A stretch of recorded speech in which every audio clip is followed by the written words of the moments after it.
الحمد لله رب العالمين والصلاة والسلام على سيد المرسلين. بسم الله الرحمن الرحيم. لا يمسه إلا المطهرون. مدنی چینل کے سلسلے کتاب اللہ کی باتیں میں آپ کو خوش آمدید کہتے ہیں. قرآن پاک اللہ تعالی کی کتاب ہے. یہ کتاب اللہ ہونے پر آپ خود دلیل ہے. قرآن سے محبت کرنے والا اللہ اور اس کے رسول سے محبت کرتا ہے. ان اللہ وملائکتہ یصلون علی النبی. پہلی مکمل سورت کون سی نازل ہوئی؟ قرآن پاک میں کل حروف کتنے؟ یہی ہے آرزو تعلیم قرآن ہو جائے، ہر ایک پرچم سے اونچا پرچم اسلام ہو جائے. الحمد للہ رب العالمین والصلاة والسلام على سيد المرسلين. أما بعد فأعوذ بالله من الشيطان الرجيم. بسم الله الرحمن الرحيم. الصلاة والسلام عليك يا رسول الله وعلى آلك وأصحابك يا حبيب الله. الصلاة والسلام عليك يا نبي الله وعلى آلك وأصحابك يا نور الله. شیخ طریقت بانی دعوت اسلامی امیر اہل سنت حضرت علامہ مولانا ابو بلال محمد الیاس اختار قادری رضوی ضیائی دامت برکاتہم العالیہ تفسیر در منصور جلد 8 صفحہ 698 کے حوالے سے ضیاء درود و سلام اپنے رسالے میں نقل فرماتے ہیں. جس نے قرآن پاک پڑھا، رب تعالی کی حمد کی اور نبی صلی اللہ تعالی علیہ وآلہ وسلم پر درود شریف پڑھا، نیز اپنے رب عز و جل سے مغفرت طلب کی، تو اس نے بھلائی کو اپنی جگہ سے تلاش کر لیا. صلو علی الحبیب صلی اللہ تعالی علی محمد وعلی آلہ وصحبہ وبارک وسلم. میٹھے میٹھے اسلام بھائیوں اور مدنی چینل کے ناظرین، مدنی چینل کے نئے سلسلے کتاب اللہ کی باتیں میں آپ کو خوش آمدید کہتے ہیں. اس بابرکت سلسلے میں آپ بتدریج ملاحظہ فرمائیں گے قرآن کریم کے متعدد مقدس نام، قرآن کی صورتوں اور آیات کے متعلق اہم معلومات، قرآن کے متعلق اسلامی عقائد، قرآن عظیم کی غیبی خبریں، قرآن کریم کی پیشن گوئیاں، اعجاز قرآن اور اعجاز قرآن، قرآن کس طرح جمع ہوا، تاثیر قرآن، قرآن پاک کی فصاحت و بلاغت، قرآن کریم کی جامعیت، قرآن پاک اور سائنس، برکات قرآن، تلاوت قرآن کے ظاہری آداب، تلاوت قرآن کے باطنی آداب اور بہت کچھ انشاءاللہ عز و جل. اس مقدس سلسلے کو اگر آپ باقاعدگی سے دیکھتے رہیں گے تو انشاءاللہ عز و جل قرآن پاک کے بارے میں مفید معلومات حاصل ہونے کے ساتھ ساتھ آپ کے دل میں قرآن کی محبت بھی پیدا ہوگی. اور کتنا خوش نصیب اور سعادت مند ہے وہ مسلمان جس کے دل میں قرآن کی محبت ہے. چنانچہ طبرانی شریف میں ہے، فقیہ امت حضرت سیدنا عبداللہ ابن مسعود رضی اللہ تعالی عنہ نے فرمایا، جو شخص یہ پسند کرتا ہو کہ اس سے اللہ تعالی اور اس کا رسول صلی اللہ تعالی علیہ وآلہ وسلم محبت کرے، وہ غور کرے. اگر وہ قرآن سے محبت کرتا ہے تو وہ اللہ اور اس کے رسول عز و جل و صلی اللہ تعالی علیہ وآلہ وسلم سے محبت کرتا ہے. سبحان اللہ. قرآن سے محبت کرنے والا خدائے حنان و منان اس کے حبیب ذیشان عز و جل و صلی اللہ تعالی علیہ وآلہ وسلم کا محبوب بن جاتا ہے. اللہ الرحمن عز و جل اپنے پیارے محبوب مکی مدنی سلطان صلی اللہ تعالی علیہ وسلم کے صدقے میں ہمیں قرآن کی سچی محبت نصیب فرمائے. قرآن پاک پڑھنے کی توفیق عطا فرمائے. قرآن پاک سمجھنے کی توفیق عطا فرمائے. قرآن پاک پڑھانے کی توفیق نصیب فرمائے. اپنے بچوں کو قرآن پاک حفظ کروانے کی یا کم از کم ناظرہ تعلیم دلوانے کی توفیق عطا فرمائے. کہیے آمین. آمین بجاہ النبی الامین صلی اللہ تعالی علیہ وآلہ وسلم. صلو علی الحبیب صلی اللہ تعالی علی محمد وعلی آلہ وصحبہ وبارک وسلم. سلسلہ کتاب اللہ کی باتیں. اس میں آج کا موضوع ہے نزول قرآن کی کیفیات. نہایت توجہ کے ساتھ اول تا آخر سننے کی نیت فرما لیجیے. آج کے سلسلے میں یہ بتایا جائے گا قرآن کس کی جانب سے نازل ہوا, کتنے عرصے میں نازل ہوا, کس پر نازل ہوا, کس کے ذریعے سے نازل ہوا, کس زبان میں نازل ہوا. قرآن پاک کے بتدریج نزول میں حکمتیں کیا ہیں, وحی کسے کہتے ہیں, پہلی وحی, وحی کی اقسام, وحی کی کیفیات وغیرہ انشاءاللہ عز و جل. بالخصوص مدنی چینل کے ناظرین کی بارگاہ میں عرض ہے کہ قلم و کاغذ ہاتھ میں رکھیں, ڈائری وغیرہ, اور ضرورتاً لکھتے جائیں. سب سے پہلے یہ ملاحظہ فرمائیے کہ قرآن پاک کس کی جانب سے نازل ہوا. چنانچہ پارہ 19 سورۃ الشعراء آیت 192 تا 196 سنیے اور ایمان تازہ کیجیے.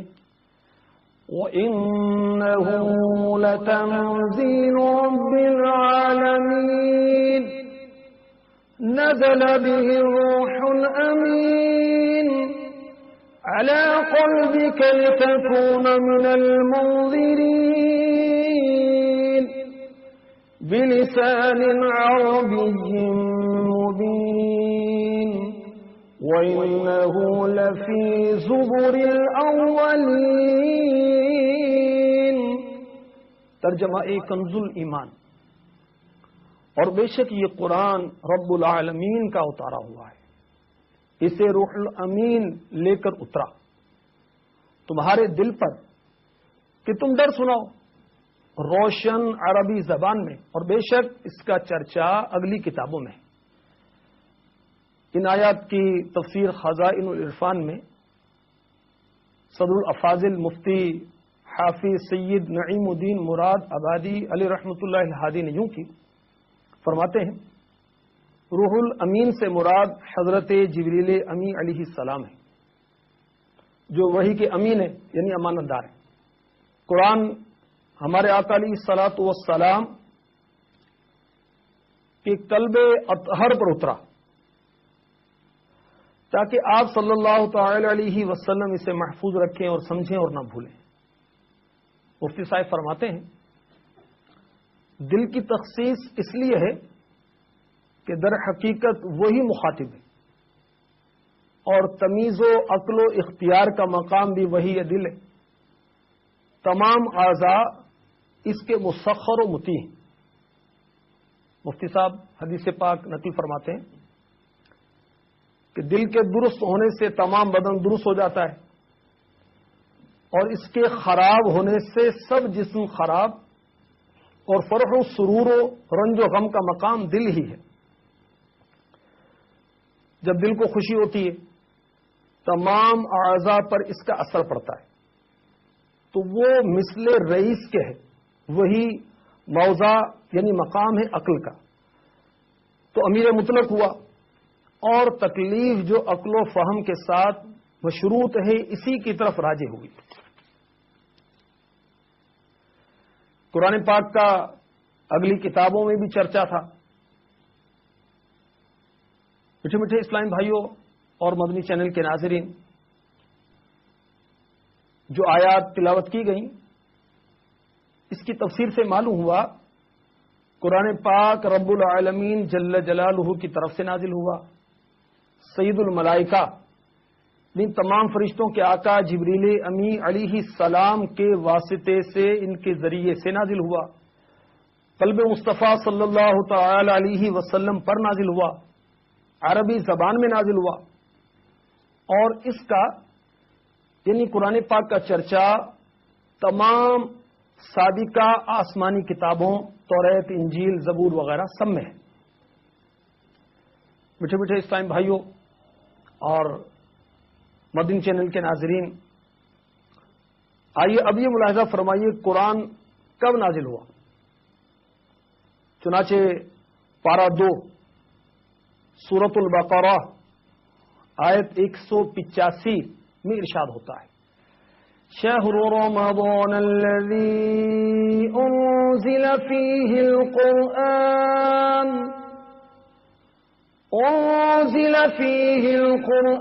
هدى للناس وبينات من الهدى والفرقان.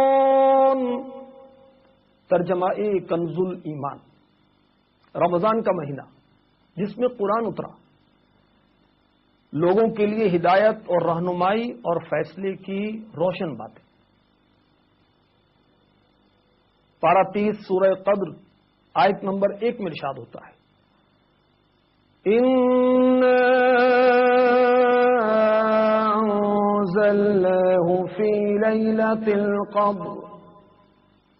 ترجمہ کنز الایمان.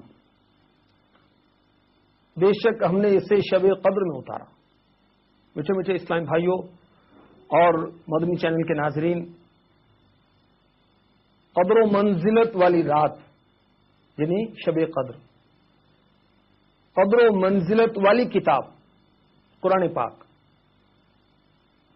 لوح محفوظ سے آسمان دنیا پر بیت العزت میں یک بارگی مکمل نازل ہوا، اور پھر 23 سال کے عرصے میں وقتاً فوقتاً اس کا نزول ہوتا رہا. پھر حسب ضرورت امر و نہی یعنی احکامات و ممنوعات، حلال و حرام، مواعظ و قصص، لوگوں کے سوالات کے جوابات میں مصطفیٰ جان رحمت محبوب رب العزت عز و جل وصلی اللہ تعالی علیہ وسلم پر سید الملائکہ جبریل امی علیہ السلام کے واسطے سے 23 سال تک تھوڑا تھوڑا کر کے قرآن نازل ہوتا رہا. ماہ رمضان کے قربان، اس کی شان دیکھیے کہ قرآن رمضان میں نازل ہوا، اور صرف قرآن ہی نہیں، اسی ماہ مبارک میں دیگر آسمانی کتب و صحائف کا بھی نزول ہوا. چنانچہ مصنف ابن ابی شیبہ حدیث نمبر 30,182 میں ہے، رمضان مبارک کی پہلی شب میں ابراہیمی صحائف نازل ہوئے.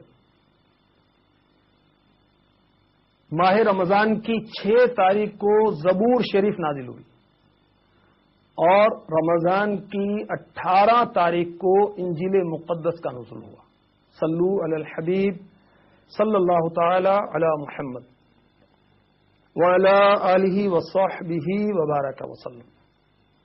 میٹھے میٹھے اسلام بھائیوں اور مدنی چینل کے ناظرین، آپ نے ملاحظہ فرمایا قرآن مجید ماہ رمضان میں نازل ہوا، شب قدر میں نازل ہوا، لوح محفوظ سے آسمان دنیا پر بیت العزت میں یک بارگی نازل ہوا، اور پھر حسب ضرورت نبی رحمت شفیع امت صلی اللہ تعالی علیہ وآلہ وسلم پر 23 سال کے عرصے میں نازل ہوا.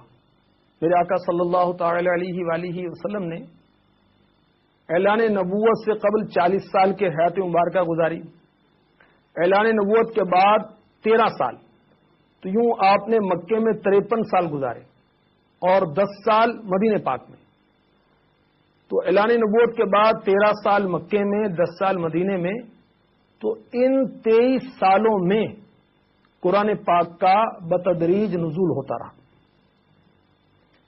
آئیے اب یہ ملاحظہ فرمائیے کہ قرآن پاک کے عربی زبان میں نازل ہونے میں کیا حکمت ہے۔ چنانچہ پارہ 13 سورۃ الرعد آیت 37 میں ارشاد ہوتا ہے وَكَذَلِكَ أَنزَلْنَاهُ حُكْمًا عَرَبِيًّا، ترجمہ، اور اسی طرح ہم نے اسے عربی فیصلہ اتارا۔ یہ ترجمہ کنز الایمان سے میں نے پیش کیا۔ تفسیر خزائن عرفان میں اس آیت کی تفسیر یوں لکھی ہے، جس طرح پہلے انبیاء علیہم الصلاۃ والسلام کو ان کی زبانوں میں احکام دیے گئے تھے، اسی طرح ہم نے یہ قرآن اے سید انبیاء صلی اللہ تعالی علیہ وآلہ وسلم آپ کی زبان عربی میں نازل فرمایا۔ بعض مشرکین کو شبہ تھا کہ قرآن عربی زبان میں کیوں نازل کیا گیا۔ اللہ تبارک و تعالی نے اس شبے کو زائل کرنے کے لیے فرمایا کہ انبیاء صادقین علیہم الصلاۃ والسلام پر جو کتابیں اور صحائف نازل کیے گئے وہ ان کی زبانوں میں تھے، تو قرآن میٹھے میٹھے اسلام بھائیوں عربی زبان میں اس لیے نازل کیا گیا کہ ہمارے آقا مکی مدنی صلی اللہ تعالی علیہ وآلہ وسلم چونکہ عربی ہیں، اس لیے قرآن پاک بھی عربی زبان میں نازل ہوا۔ قرآن پاک سابقہ تمام آسمانی کتابوں کی تصدیق کرتا ہے، جیسا کہ پارہ 6 سورۃ المائدہ آیت 48 میں ارشاد ہوتا ہے وَأَنزَلْنَا إِلَيْكَ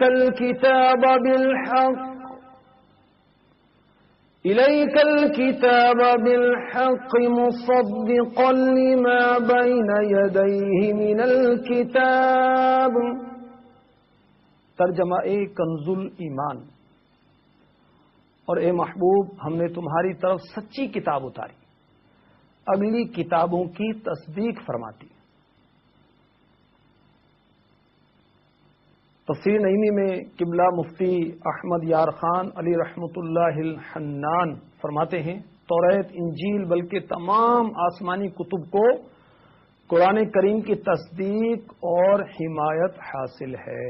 صلو علی الحبیب صلی اللہ تعالی علی محمد۔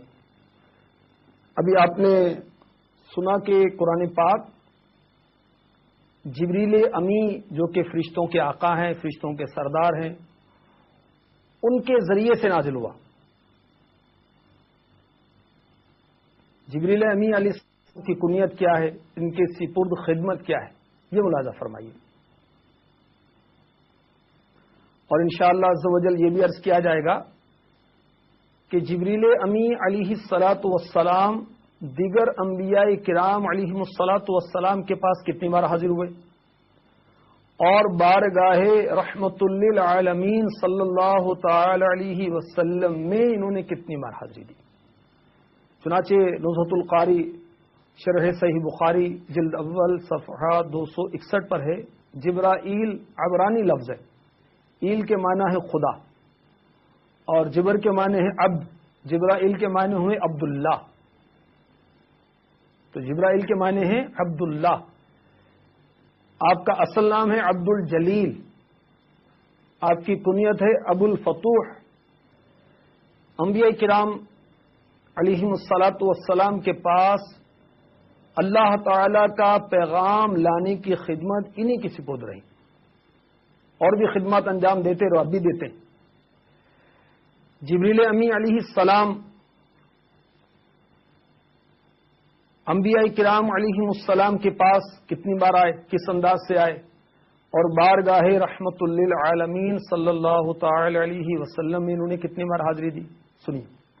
مطالع المسرات میں ہے تمام انبیاء کرام علیہم السلام کے پاس جبریل امی علیہ الصلاۃ والسلام خواب میں آئے، سوائے 5 اولو العزم رسولوں کے علیہم الصلاۃ والسلام. ایک قول کے مطابق جبریل امی علیہ الصلاۃ والسلام حضرت سیدنا آدم صفی اللہ علی نبی جینا علیہ الصلاۃ والسلام کے پاس 21 مرتبہ آئے. حضرت سیدنا نوح علی نبی جینا علیہ الصلاۃ والسلام کے پاس 32 مرتبہ. حضرت سیدنا خلیل اللہ ابراہیم علیہ الصلاۃ والسلام کے پاس 48 مرتبہ آئے. حضرت سیدنا یوسف علیہ السلام کے پاس 4 مرتبہ آئے. حضرت سیدنا موسیٰ کلیم اللہ علی نبی جینا علیہ الصلاۃ والسلام کے پاس 3 مرتبہ آئے. اور نبی پاک صاحب الاولاق سیاہ افلاق صلی اللہ تعالی علیہ وسلم کی بارگاہ میں انہوں نے کتنی حاضری دی؟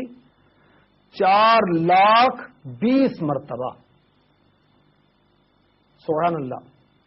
سید اعلی حضرت امام اہل سنت مجدد دین و ملت پروان شمع رسالت مولانا شاہ امام احمد رضا خان علی رحمت الرحمان حدا کے بخشی شیر میں فرماتے ہیں تیرے در کا درباں ہے جبریل اعظم تیرا مدح خواں ہر نبی و ولی ہے. ایک جگہ فرماتے ہیں چمن طیبہ ہے وہ باغ کہ مرغ سدرا برسوں چہکے ہیں جہاں بلبل شیدا ہو کر. ایک جگہ فرماتے ہیں عرش سے مجدائے بلکی سے شفاعت لایا طائر سدرا نشین مرغ سلیمان عرب. ایک جگہ فرماتے ہیں پائے جبریل نے سرکار سے کیا کیا القاب خسرو خیل ملک خادم سلطان عرب. ایک جگہ فرماتے ہیں تاج روح القدس کے موتی جسے سجدہ کریں رکھتی ہیں واللہ وہ پاکیزہ گوہر ایڑیاں. ایک جگہ فرماتے ہیں تمہارے وصف جمال و کمال میں جبریل محال ہے کہ مجال و مساغ لے کے چلے. اس کا مطلب سمجھیے یا رسول اللہ عز و جل و صلی اللہ تعالی علیہ وسلم آپ کے جمال و کمال کو تو کما حقہ جبریل امین علیہ الصلاۃ والسلام بھی بیان نہیں کر سکتے. صلو علی الحبیب صلی اللہ تعالی علی محمد وعلی آلہ وصحبہ وبارک وسلم. میٹھے میٹھے اسلام بھائیوں اور مدنی چینل کے ناظرین، تمام سابقہ آسمانی کتابیں انبیاء کرام علیہم الصلاۃ والسلام پر یک بارگی نازل ہوئی. قرآن بتدریج نازل کیا گیا. اس کی کیا حکمت ہے؟ آئیے سماعت فرمائیے. کفار نہنجار نے اعتراض کیا قرآن پاک ایک بار ہی کیوں نہ نازل کیا گیا؟ تو اللہ تبارک و تعالی کی جانب سے جواب آیا. چنانچہ پارہ 18 سورۃ الفرقان آیت 32-33 سنیے. وقال الذين كفروا لولا نزل عليه القرآن جملة واحدة كذلك لنثبت به فؤادك ورتلناه ترتيلا ولا يأتونك بمثل إلا جئناك بالحق وأحسن تفسيرا. ترجمہ کنز الایمان. اور کافر بولے قرآن ان پر ایک ساتھ کیوں نہ اتار دیا؟ ہم نے یوں ہی بتدریج اسے اتارا ہے کہ اس سے تمہارا دل مضبوط کرے. اور ہم نے اسے ٹھہر ٹھہر کر پڑھا اور وہ کوئی کہاوت تمہارے پاس نہ لائیں گے مگر ہم حق اور اس سے بہتر بیان لے آئیں گے. خزائن العرفان میں قبلہ مفتی نعیم الدین مراد آبادی علیہ رحمت اللہ الہادی فرماتے ہیں جیسے کہ توریت و انجیل و زبور میں سے ہر ایک کتاب ایک ساتھ اتری تھی، کفار کا یہ اعتراض بالکل اتری تھی. کفار کا یہ اعتراض بالکل فضول اور محمل ہے کیونکہ قرآن کریم کا معجزہ و محتج بھی ہونا ہر حال میں یکساں ہے، چاہے یک بارگی نازل ہو یا بتدریج نازل ہو. بلکہ قرآن کے بتدریج نازل فرمانے میں اس کے اعجاز کا اور بھی کامل اظہار ہے. جب ایک آیت نازل ہوئی اور تحدی کی گئی، خلق اس کے مثل بنانے سے عاجز رہی، تو خلق کے مثل بنانے سے عاجز ہونا ظاہر ہوا. دوسری آیت اتری، اسی طرح اس کا اعجاز ظاہر ہوا. اس طرح برابر آیت آیت ہو کر قرآن پاک نازل ہوتا رہا اور ہر دم اس کی بے مثالی اور خلق کی عاجزی ظاہر ہوتی رہی. غرض کفار کا اعتراض محض لغو و بے معنی ہے.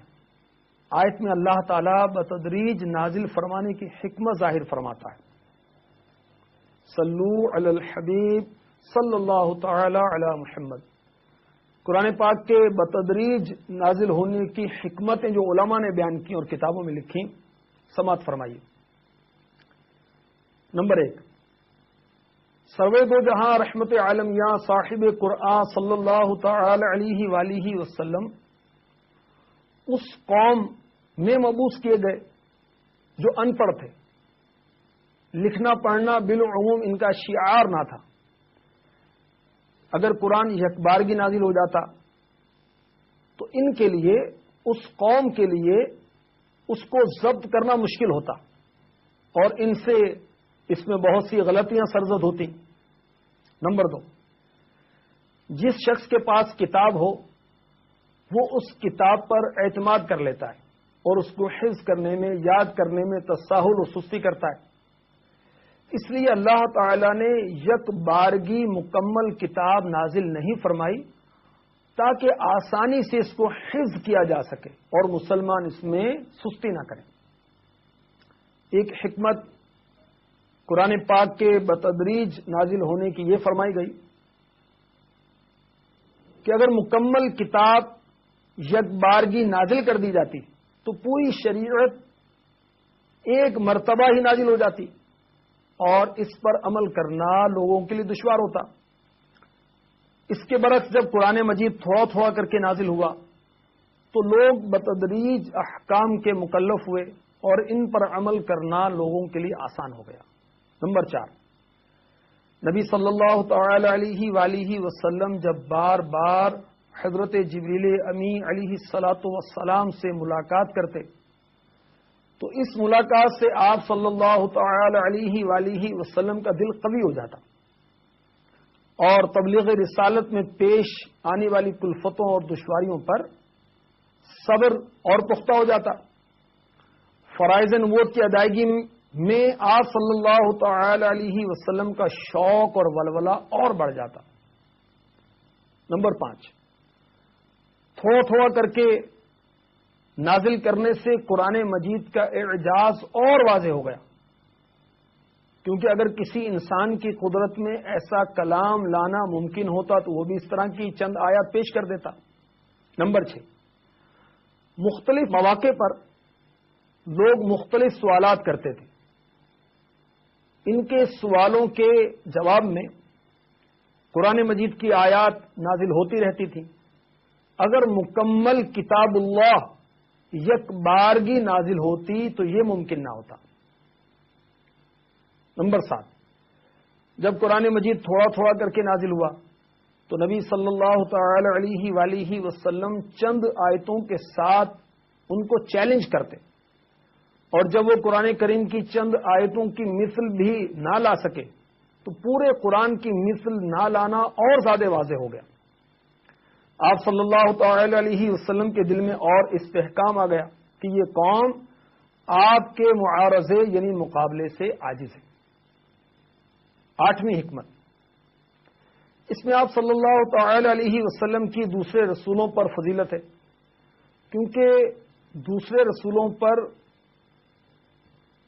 کتاب یکبارگی نازل کی گئی اور ان کے پاس صرف ایک بار جبریل امین علیہ الصلاۃ والسلام آئے. اس کے بعد ان کے اور اللہ تعالی کے درمیان سفارت منقطع ہو گئی اور جو سفارت کا رابطہ دوسرے رسولوں کے ساتھ صرف ایک بار ہوا وہ رابطہ آپ صلی اللہ تعالی علیہ وآلہ وسلم کے ساتھ تا حیات برقرار رہا.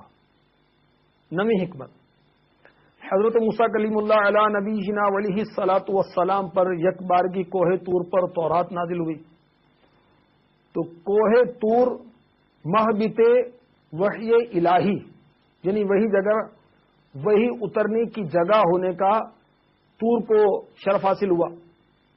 جب حضرت سیدنا محمد مصطفیٰ صلی اللہ تعالی علیہ وآلہ وسلم پر تھوڑا تھوڑا کر کے مختلف اوقات میں مختلف مقامات پر قرآن پاک نازل ہوا تو مکہ مکرمہ، مدینہ منورہ اور متعدد مقامات کو وہی اترنے کی جگہ ہونے کا شرف حاصل ہوا، یہاں تک کہ ام المؤمنین سیداتنا عائشہ صدیقہ طیبہ طاہرہ عابدہ زاہدہ رضی اللہ تعالی عنہا کے بستر مبارک پر بھی قرآن نازل ہوا۔ 10ویں حکمت کہ قرآن کیوں بتدریج نازل کیا گیا۔ مختلف اسباب اور واقعات کی وجہ سے بھی قرآن مجید کی آیت نازل ہوتی تھی۔ مثلا کسی کافر یا منافق نے کوئی دل آزار بات کہہ دی تو اس کے رد میں آپ صلی اللہ تعالی علیہ وآلہ وسلم کو تسلی دینے کے لیے آیات نازل ہوئی۔ مسلمانوں نے رات کے روزے میں روزہ توڑ لیا تو رات کا روزہ ختم کرنے کی آیات نازل ہوئی۔ منافقین نے ام المؤمنین عائشہ صدیقہ رضی اللہ تعالی عنہا پر تہمت لگائی تو آپ کی برات میں آیات نازل ہوئی۔ وعلی ھذا القیاس اس سلسلے کا بقیہ حصہ دعوت اسلامی کی خبر پہ حکم نازل کیا جاتا، پھر اس کو منسوخ کر دیا جاتا۔ مثلا پہلے بیوہ عورت کی عدت 1 سال رکھی گئی، پھر یہ عدت 4 ماہ 10 دن کر دی گئی۔ اسی طرح ناسخ و منسوخ آیتوں اور احکام کا سلسلہ اسی وقت ممکن تھا جب قرآن پاک تھوڑا تھوڑا کر کے نازل ہوا۔ اگر قرآن پاک یک بار بھی نازل ہوتا تو یہ ممکن نہ تھا۔ 12ویں حکمت، عرب کے لوگ زمانہ جاہلیت کی عادتوں اور رسموں میں جکڑے ہوئے تھے۔ یک بارگی ان لوگوں پر تمام احکام شریعہ کا بوجھ ڈال دیا جاتا تو گھبرا جاتے۔ ممکن تھا وہ ان احکام کو قبول نہ کرتے، اس لیے حکمت اور مصلحت کا تقاضا یہ تھا کہ ان کو بتدریج احکام کا مکلف کیا جائے۔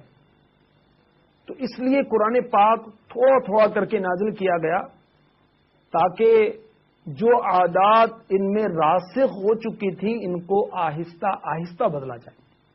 13ویں حکمت،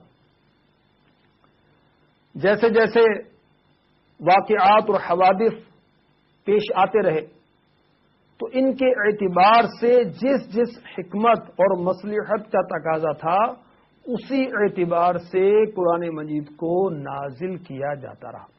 رمضان کے مہینے کی شب قدر میں قرآن مجید کا نزول شروع ہوا۔ مسلسل 23 سال تک آقا مولا محمد مصطفیٰ صلی اللہ تعالی علیہ وسلم پر قرآن مجید تھوڑا تھوڑا کر کے نازل ہوتا رہا، اور اس طرح نبی صلی اللہ تعالی علیہ وسلم کی رسالت کی زندگی کا کوئی وقت وحی الہی عز و جل سے رابطے کے بغیر نہیں گزرا، اور جبریل امی علیہ الصلاۃ والسلام کی رفاقت اور معیت یعنی ہمراہی آپ صلی اللہ تعالی علیہ وسلم کی بعثت مبارکہ کی زندگی کا کوئی دور خالی نہ رہا۔ صلو علی الحبیب صلی اللہ تعالی علی محمد وعلی آلہ وصحبہ وبارک وسلم۔ میٹھے میٹھے اسلام بھائیوں اور مدنی چینل کے ناظرین، آئیے اب نزول وحی کی ابتدا اور اس کی کیفیات کیا تھیں یہ میں آپ کی خدمت میں پیش کرتا ہوں۔ چنانچہ صحیح بخاری اور صحیح مسلم میں ہے،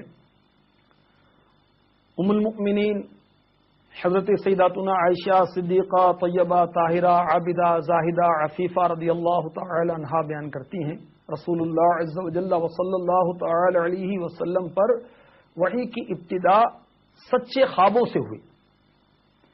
رسول اللہ عز و جل وصلی اللہ تعالی علیہ وآلہ وسلم جو خواب دیکھتے اس کی تعبیر روشن صبح کی طرح ظاہر ہو جاتی۔ پھر آپ صلی اللہ تعالی علیہ وسلم کے قلب اطہر میں تنہائی کی محبت پیدا کی گئی۔ آپ صلی اللہ تعالی علیہ وسلم غار ہرا میں جا کر تنہائی میں عبادت کرنے لگے۔ کئی کی راتیں غار میں رہتے اور خورد و نوش یعنی کھانے پینے کا سامان ساتھ لے جاتے۔ کھانے پینے کی چیزیں ختم ہو جاتی تو ام المؤمنین حضرت سیداتنا خدیجہ الکبریٰ رضی اللہ تعالی عنہا حاضر ہوتی اور چیزیں لے جاتی. اسی دوران غار حرا میں آپ صلی اللہ تعالی علیہ وسلم پر اچانک وحی نازل ہوئی.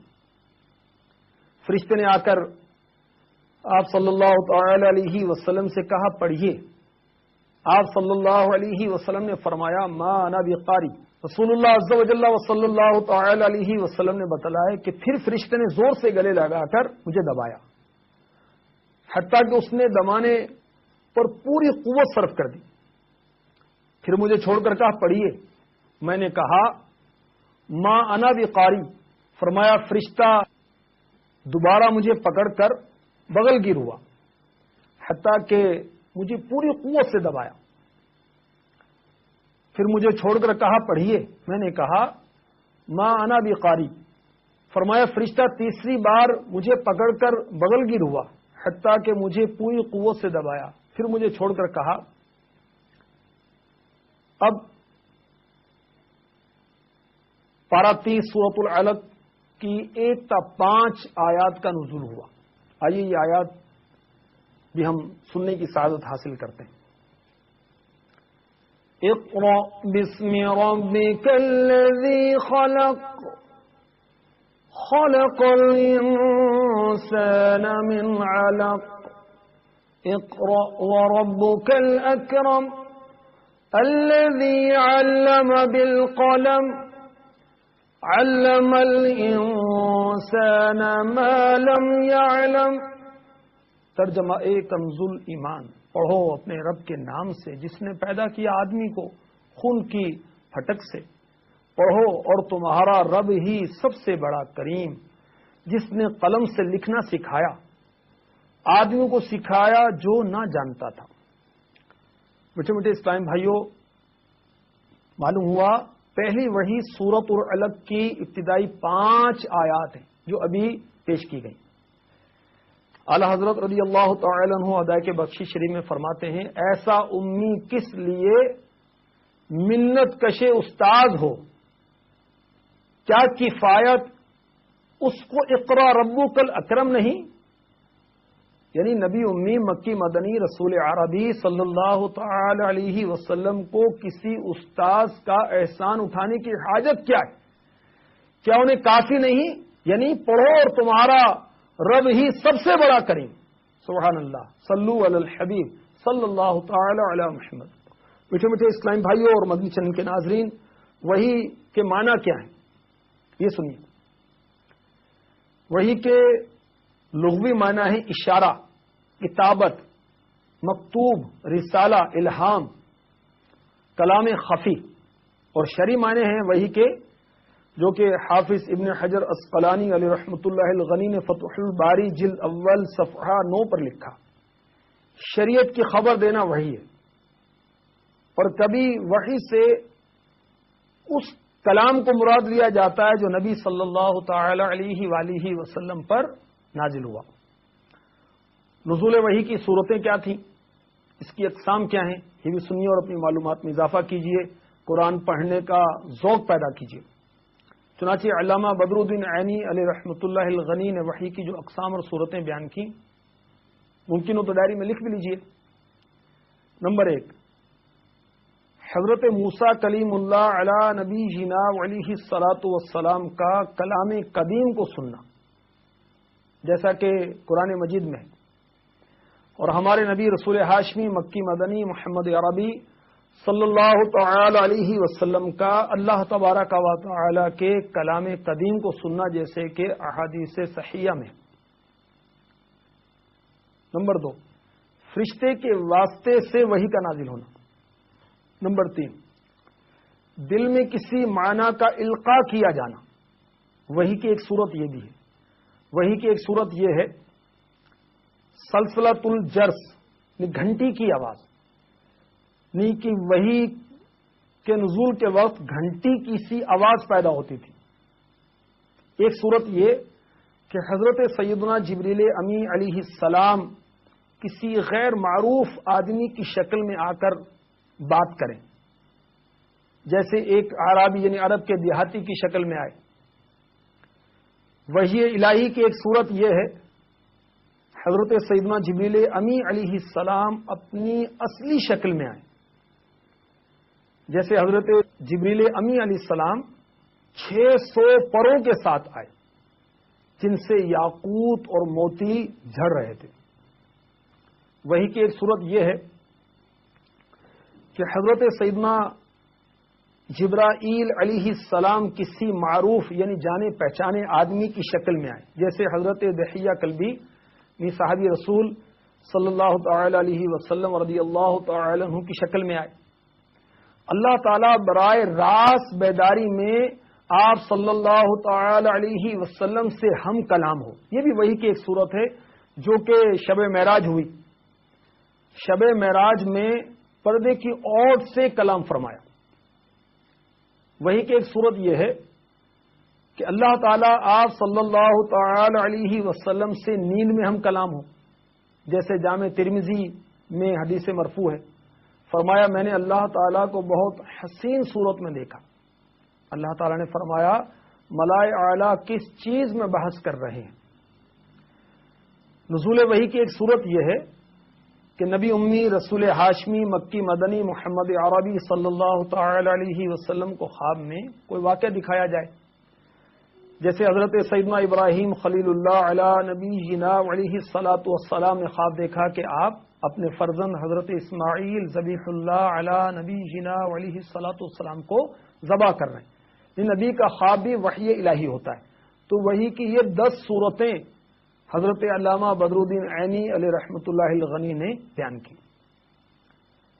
نبی فرشتے کو کیسے پہچانتا ہے اس کی صورت بھی آپ نے لکھی.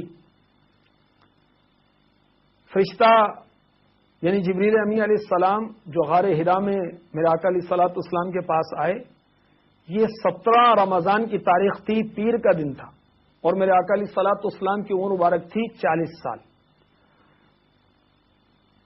تو جس طرح اللہ تبارک و تعالی نے اپنے بندوں کو یہ طاقت دی ہے، یہ قوت دی ہے، یہ پہچان دی ہے کہ وہ پہچان لیتے ہیں، اسی طرح اللہ تبارک و تعالی نے اپنے نبیوں کو ایک خاص صفت عطا فرمائی ہے،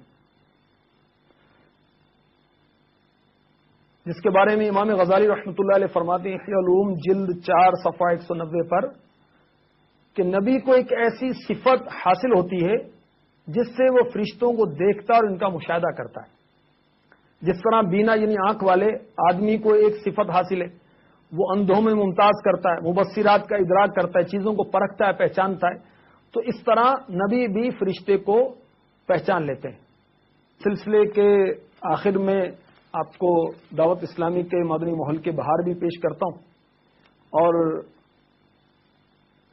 آپ کو یہ بھی عرض کروں گا کہ دعوت اسلامی کے مدنی ماحول سے وابستہ ہو کر قرآن پاک کی تعلیمات کو دنیا بھر میں عام کرنے کے لیے کوشاں ہو جائیے. دعوت اسلامی الحمدللہ قرآن اور سنت کی تعلیمات کو عام کر رہی. دعوت اسلامی بچوں کو، بچیوں کو، بڑی عمر کے نوجوانوں کو، بالغان کو، بڑی عمر کے اسلامی بھائیوں کو، اسلامی بہنوں کو قرآن پاک کی تعلیم سے روشناس کرنے کی کوشش کر رہی ہے. الحمدللہ عز و جل آپ کو سن کر خوشی ہوگی، ایک اندازے کے مطابق پاکستان میں دعوت اسلامی کے تحت کم و بیش 750 مدارس چل رہے ہیں، جس میں کم و بیش 72,000 مدنی منع اور مدنی منیاں قرآن پاک کی تعلیم حاصل کر رہے ہیں، مفت حاصل کر رہے ہیں، حفظ کی بھی اور ناظرہ کی بھی. اسلامی بہنوں کے لیے بھی مدرسۃ المدینہ بالغات کی ترکیب ہے، جس میں اسلامی بہنیں اسلامی بہنوں کو پڑھاتی ہیں. بالغ اسلامی بھائیوں کے لیے مدرسۃ المدینہ بالغان کی ترکیب ہے، جس میں اسلامی بھائی اسلامی بھائیوں کو پڑھاتے ہیں، مفت پڑھاتے ہیں، اور قرآن پڑھانے کے ساتھ ساتھ سنتیں بھی سکھاتے ہیں، نماز بھی سکھاتے ہیں، دعائیں بھی یاد کراتے ہیں، درس و بیان بھی سکھاتے ہیں. آپ کی ترغیب اور تحریض کے لیے ایک مدنی بہار بھی گوش گزار کرتا ہوں، جو کہ فیضان سنت میں شیخ طریقت امیر علیہ سنت نے درج فرمائی. یہ بے شمار سنتوں کا مجموعہ آپ پڑھیں گے تو انشاءاللہ آپ کی معلومات میں اضافہ بہت ہوگا. امیر علیہ سنت چنانچہ فیضان سنت باب فیضان رمضان صفحہ 1486 پر لکھتے ہیں باول مدینہ کراچی کے ایک اسلامی بھائی کے بیان کا خلاصہ ہے، میں کس کس گناہ کا تذکرہ کروں؟ معاذ اللہ عز و جل، نمازوں میں سستی، ویڈیو گیمز کا شوق، ٹی وی پر روزانہ الٹے سیدھے پروگرام دیکھنا، جھوٹ کی عادت، یہاں تک کہ میں چوریاں بھی کرتا تھا۔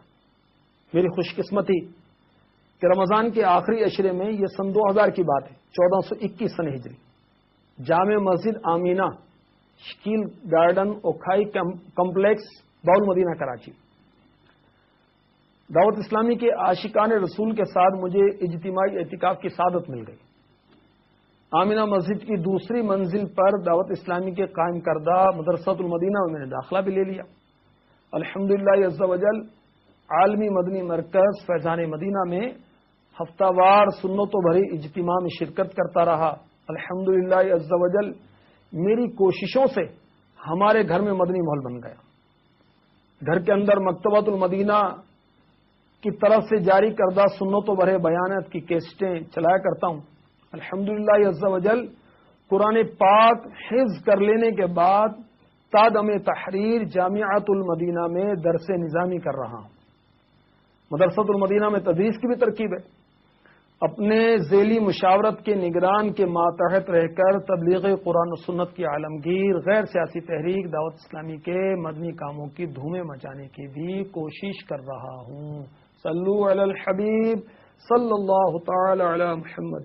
میٹھے میٹھے اسلام بھائیوں اور مدنی چینل کے ناظرین، آپ نے ملاحظہ فرمایا ایک ایسا نوجوان جو گناہوں بھری زندگی گزار رہا تھا، نمازوں سے غافل تھا، ویڈیو گیمز کا شوقین تھا، ٹی وی پر روزانہ الٹے سیدھے پروگرام دیکھا کرتا، جھوٹ کا عادی، چوریاں کرنے والا، جب اسے دعوت اسلامی کا پاکیزہ ماحول ملا، سنتوں بھرا ماحول ملا، قرآن پاک سیکھنے سکھانے والا ماحول ملا، تو اس پر کیا اثر ہوا کہ ماشاءاللہ یہ مدرسۃ المدینہ میں داخل ہوا اور قرآن پاک کا حافظ بن گیا، اور ماشاءاللہ عالم بننے کے لیے جامعۃ المدینہ میں داخل ہو گیا۔